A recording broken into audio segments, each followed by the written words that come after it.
Olá, tudo bem com vocês? Professora Ana Flávia. Dando continuidade às nossas aulas, hoje iremos estudar o capítulo 7, o leste europeu. Vamos começar a nossa primeira parte da aula.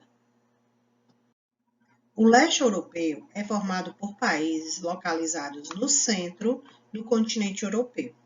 Este termo indica uma série de países que tiveram uma trajetória histórica e cultural diferente dos países da Europa Ocidental, ou seja, os países capitalistas. Também podemos designá-lo oriental ou da Europa Leste. E aqui podemos analisar todos esses países que estão em colorido, eles fazem parte do grupo dos países leste europeu. Podemos destacar Polônia, Ucrânia, Letônia, Estônia, Eslováquia, Hungria, Romênia, entre outros. E vamos entender de que forma ocorreu a formação do leste europeu. Desde a antiguidade, as características eram bastante diferenciadas com relação à porção ocidental do continente, ou seja, os países capitalistas. No início do século XX, a região leste era denominada pelo Império Alemão, Austro-Húngaro, Otomano e Russo. Apenas Sérvia, Bulgária, Romênia e Grécia eram países independentes.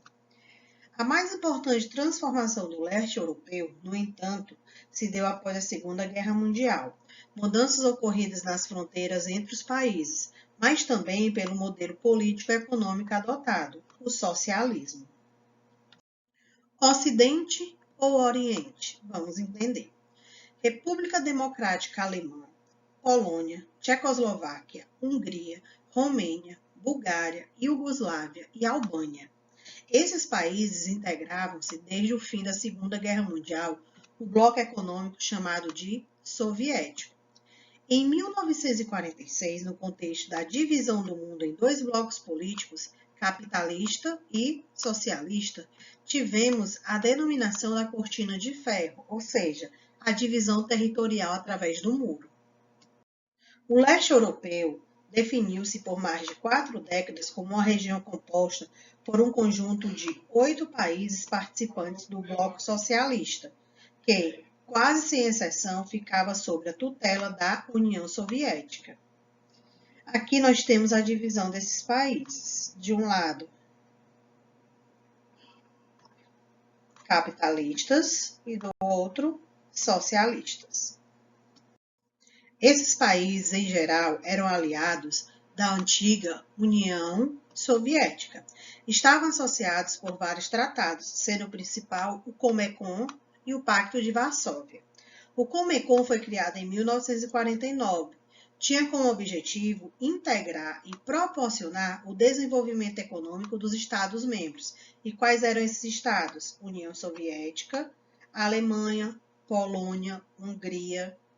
Já o Pacto de Varsóvia era com relação à aliança militar entre os países socialistas e foi criado em 1955.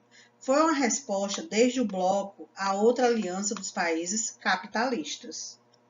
Lembre-se, dentro dessa questão da divisão econômica entre socialismo e capitalismo, surgiram alguns grupos e alguns pactos. Vamos entender cada um. Plano Marshall estava relacionado com a reconstrução da Europa e Japão e o objetivo de barrar o avanço do comunismo, ou seja, o socialismo. Doutrina Truman: os Estados Unidos apoiariam as nações livres que desejassem sair do domínio comunista. Estados de bem-estar social. No mundo capitalista, praticamente na Europa. Comecon, versão soviética ao Plano Marshall. Pacto de Varsóvia, plano político com auxílio aos países europeus, países orientais, ou seja, socialistas. A diversidade de línguas. Idioma é um importante aspecto para diferenciar populações. Leste europeu, falta de coincidência entre as fronteiras dos estados e os limites das áreas habitadas pelos diversos povos. Polônia, esteve por várias vezes sob a tutela de russos, alemães e austro-húngaros. As principais religiões que fizeram parte desse conflito: catolicismo, protestantismo, cristianismo e islamismo.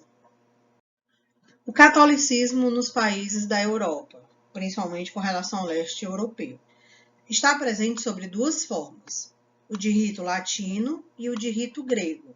O catolicismo de rito latino é mais expressivo numericamente. É praticado de forma quase que exclusiva pelos poloneses, pelos tchecos, eslovacos, húngaros, croatas, eslovênios, entre outros. E a minoria pelos sérvos e alemães. O catolicismo de rito grego é professado pelos romanos na região da Transilvânia.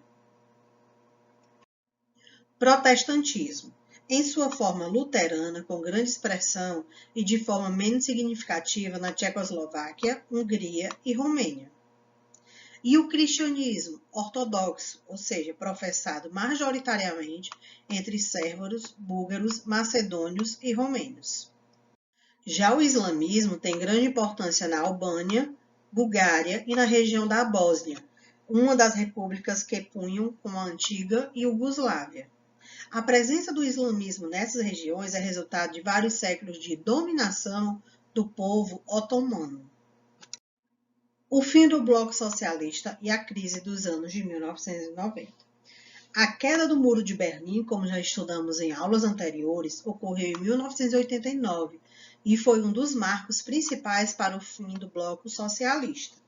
Nesse período, após uma série de mobilização popular nos países, principalmente do leste europeu, deu-se início à queda de vários regimes socialistas existentes na região. A Alemanha, então dividida entre a Alemanha Ocidental, capitalista, e a Alemanha Oriental, socialista, passou pelo processo de unificação em 1990. A adesão dos países do leste europeu à economia de mercado com privatização e diminuição dos direitos sociais da população acabou provocando intensa crise, já que se tratava de países acostumados com o planejamento econômico, cuja economia era relativamente fechada ao comércio exterior. Muitos países passaram por queda nas taxas de expectativa de vida, pela diminuição do PIB e pela elevação de suas dívidas.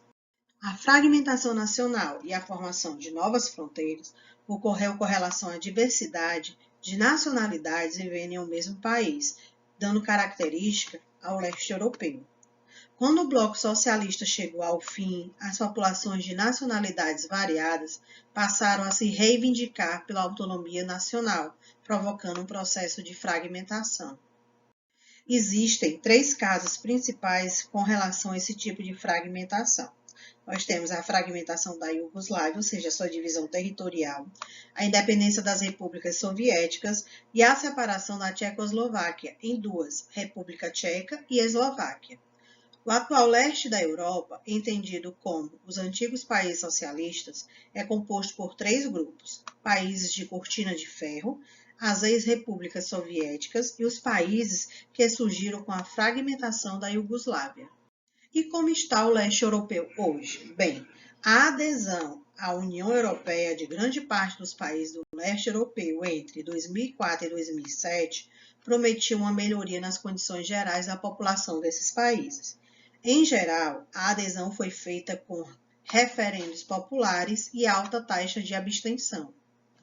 Os países que ingressaram na União Europeia passaram a ter ajuda para a reestruturação de suas economias, ficando em uma situação um pouco melhor do que aqueles que ficaram fora da União. Os novos ingressantes deveriam atrair novos capitais adotando uma política de privatização e aproveitar sua vantagem de ter a mão de obra mais barata e, portanto, atrair muitas indústrias. Minorias e democracia. Bem, a ideia que haveria maior democracia nos países do leste europeu não se concretizou e muitos problemas permaneceram, como as fraudes eleitorais verificadas em vários desses países, como a região, foi palco de muitas mudanças de fronteiras ao longo de sua história. A consistência de povos diferentes em um mesmo país foi algo comum. Já na Eslováquia, há a grande maioria de húngaros que conseguiram boa representação política no parlamento, o que acabou ocasionando grande hostilidade dos eslovacos em relação à minoria húngara. Na Hungria e na Rússia tem crescido a adesão ao movimento Skinner, de tendência radical, e a questão da xenofobia. Enquanto na Europa Ocidental os movimentos xenofóbicos voltam-se em geral contra os imigrantes, no leste europeu a discriminação e a violência acabam atingindo as minorias étnicas, provocando um clima de grande intolerância. Com relação à industrialização, a região leste da Europa sempre foi mais atrasada economicamente do que a região ocidental, pois era uma região relacionada com o sistema socialista. Quando os países ocidentais passaram pela Revolução Industrial no século XIX, o leste europeu era uma região predominantemente agrícola e pouco desenvolvida. No entanto, com a crise do sistema socialista, nos anos de 1980, houve uma enorme queda de investimentos estatais no desenvolvimento tecnológicos e industriais. Já na urbanização, os países do leste europeu são bem menos urbanizados que os da Europa Ocidental. Em 2011, apenas a República Tcheca e a Bulgária possuíam mais de 70% da população urbana. Apenas com o fim do socialismo é que se iniciou nesses países um processo de modernização urbana. A economia regional está relacionada com o desenvolvimento da República Tcheca, da Eslováquia e da Hungria. E agora vamos conhecer um pouco as características de alguns países que se destacaram no leste europeu. Polônia. A Polônia é um dos principais países agrícolas da Europa, principalmente do lado leste. É um país autossuficiente na produção de grandes alimentos. No entanto, em 1980, a falta de investimentos fez com que o setor industrial ficasse obsoleto e concentrado nos bens de produção. Já em 2004, com o ingresso do país na União Europeia, houve um considerável aumento nas exportações e a melhoria nas condições econômicas e sociais. A República Tcheca, após o fim do socialismo na Tchecoslováquia, em 1989, acabou levando ao desmembramento desse país, onde, em 93, com a criação da República Tcheca e da Eslováquia, ou seja, a divisão do território. Com a crise de 2008, a União Europeia diminuiu suas importações de bens e de consumo com relação à República Tcheca, onde ela sofreu sérios problemas economicamente. A República da Eslováquia ocupa os territórios menos desenvolvidos e menos urbanizados da antiga Tchecoslováquia. A crise de 2008 atingiu o país de forma bastante intensa.